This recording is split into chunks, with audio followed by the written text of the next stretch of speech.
먼 미래 인구는 번성하였고 계속된 환경오염과 식량 문제로 인해 이를 극복하기 위한 다양한 대체 식품들이 개발되었다. 그 중에 하나는 바로 인공육. 동물을 토축해서가 아닌 세포 배양을 통해서 고기를 만들어내는 기술이 가장 큰 중심을 차지하고 있었다. 그 변화의 중심에 있는 기업은 에코플래시 인공육을 대중화한 스타트업이 있었다. 에코플래시는 대중들에게 인공육의 안전성, 윤리적 도덕성 등에 설득하였고 우리에게 신선하고 질 좋은 고기를 공급하였다. 결국 이 인공육 사업은 세계적인 혁신으로 인정받게 되었고 에코플래시는 세계 3대 기업에 들 정도의 대기업으로 성장하였다. 기술의 발달로 돼지고기, 소고기, 닭고기 등 우리가 대중적으로 아는 고기부터 소화돼지를 섞은 고기라든지 매머드나 공룡처럼 우리가 보지 못했던 생명체들의 고기까지 맛볼 수 있게 되면서 사람들은 에코플래시가 만든 인공육에 열광하였다. 하지만 문제는 얼마 가지 않아 발생했다. 그 시작은 연구원 하나가 에코플래시에서 연구 중이던 고기 하나를 빼돌리면서부터였다. 그 고기의 이름은 휴먼플래시 인간고기였다. 전 세계는 인간고기로 발칵 뒤집어졌다. 사람을 고기로 만들 생각을 하다니. 너무나도 끔찍하고 부도덕한 발상에 사람들은 치를 떨었다. 하지만 그렇지 않은 의견들도 있었다. 사람을 죽인 게 아니라 단순히 사람 세포를 키워서 만들었다면 괜찮지 않을까?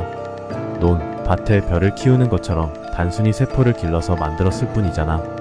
살아있는 소, 돼지를 죽이는 것보다 더 윤리적인 방법 아니야? 사람으로 인공육을 만드는 것에 대한 찬반 논란이 열렬히 일어나고 있었지만 사람들의 관심사는 오직 하나뿐이었다. 인간 고기는 맛있을까? 동네의 작은 정육점을 운영하고 있던 나는 소식을 듣자마자 서둘러 가게 문을 닫고 집으로 나섰다. 퇴근길 골목에는 긴장감이 맴돌았다. 거리 사람들의 시선은 정육점의 손님들과 다를 게 없었고 자기 자신이 먹지 않으면 남에게 먹힐 것이라는 두려움에 가득 찬 얼굴들을 가지고 있었다. 그래도 희망은 있었다. 인류는 끊임없이 발전했으며 매해 불가능하리라 생각했던 기술이 현실로 나타나고 있기 때문이었다. 단순한 고기 덩어리 하나로 원시시대의 약육강식의 세계로 돌아갈 일은 만무하다고 생각했다. 어느 한 사건이 일어나기 전까지는 며칠 후 아침 고기를 가져다 주시는 사장님께서 새로운 고기가 들어왔다며 1kg 정도의 인공육 한 덩이를 내게 건네주었다. 역시나 에코플래시에서 제조한 고기였다. 고기 이름은 성체. 평소 공급되던 고기 이름과는 다른 무척이나 거창한 이름이었다. 닭이나 돼지, 소 등 여러가지 동물을 유전자 조합으로 만든 새로운 맛의 고기를 매해 출시했기 때문에 이번에도 유전자를 섞어 만든 특이한 고기를 만들었구나 싶었다. 고기를 받은 나는 도마 위에 있는 칼을 들어 살점을 조금 썰어보았다.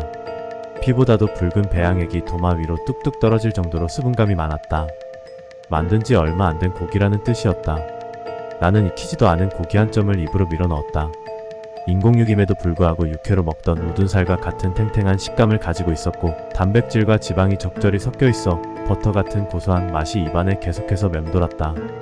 환경오염과 윤리 문제로 진짜 동물을 잡아서 만드는 고기들은 구하기 어려워진 지 오래다. 구할 수 있다면 그건 모두 부유한 집안 아니면 길거리에 돌아다니는 쥐고기일 것이다. 일이 모두 끝마친 나는 아침에 받은 고기를 검은 봉투에 담아 집으로 돌아갔다. 팔기에는 양이 얼마 안 되기도 하고 구워 먹는다면 어떤 맛일지 궁금해졌기 때문이다. 집으로 가는 길 아침에 먹었던 고기의 육향이 계속해서 입안에 맴돌았다. 집에 도착한 나는 가벼운 샤워를 마치고 저녁을 준비하러 주방으로 이동했다. 오늘의 주재료인 고기가 있었기 때문에 별다른 요리는 따로 하지 않고 고기만 후라이팬에 구워 먹을 생각이었다. 한 번에 먹기에는 그래도 조금 양이 많았기에 오늘 먹을 양만큼만 잘라 보관할 생각으로 검은 봉지에서 꺼낸 고기를 도마에 올려두었다. 날 정리를 한 지 얼마 되지 않아 꽤나 날카로운 칼을 들어 스테이크 정도의 먹기 좋은 크기로 잘랐고 남은 고기는 냉장고에 다시 넣어두었다. 뜨겁게 달군 후라이팬에 식용유를 조금 넣고 고기를 바로 올렸다. 치익 마이너스 하는 소리와 함께 고기에 있던 기름이 녹으면서 무척이나 식욕을 돋우는 향을 내고 있었다. 고기의 겉면만 살짝 익은 거의 레어 상태의 고기를 끓어오르는 식욕을 참지 못하고 고기를 칼로 집어먹었다. 입속에서 터지는 육즙은 지금껏 먹어보았던 고기들과 차원이 달랐다. 음식이 식도로 넘어갈 때마다 나는 엄청난 고향감에 휩싸였다.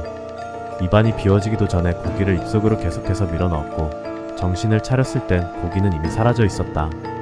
고기 한 덩이를 다 먹었음에도 채워지지 않는 만족감. 결국 나는 냉장고에 남은 고기를 꺼내 모두 후라이팬에 올렸고 냉장고에 찬 기운이 가시기도 전에 고기를 전부 먹어치웠다. 하루 종일 정육점에 있으면서 맡은 고기 냄새는 신물이 날 정도인데 나를 이렇게까지 만든 고기는 도대체 무슨 고기일까 싶었다. 내일 아침이면 사장님에게 물어 궁금증을 해소할 수 있겠지라는 생각을 가지고 침대에 누웠다.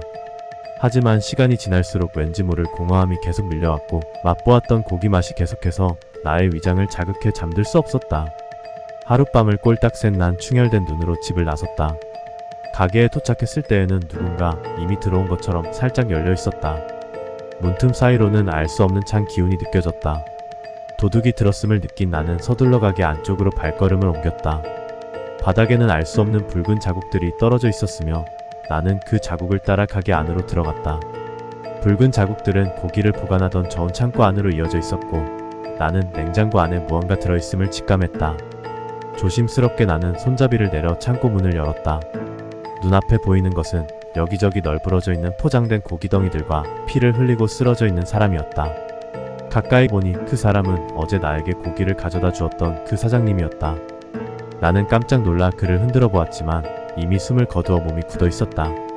처음 본 사람 시체는 무척이나 충격적이었지만 밤을 새서인지 차게 식은 육체는 매일 보던 고기 덩어리와 다를 바가 없었다. 이내 나는 정신을 차리고 이 사태를 처리하기 위해 핸드폰을 꺼내던 찰나 입구에서 딸랑하는 소리가 들렸다. 누군가 가게 안으로 들어온 것이었다. 나는 서둘러 창고 밖으로 나오며 누가 가게로 들어왔는지 확인했다. 가게로 들어온 사람은 녹색 모자와 점프슈트를 입고 가슴팍에는 에코플래시 로고와 이름표가 붙어 있었다. 그는 영업용 미소를 지으며 에코플래시 영업사원이라고 소개했다. 나는 창고의 사체에 한눈이 팔렸기에 그를 밖으로 빨리 내보내려고 했다. 그를 밖으로 밀어내기 위해 몸에 손을 댄 순간 바닥으로 힘없이 쓰러진 나는 직원을 쳐다보았고 직원 손에는 전기 충격기가 들려 있었다.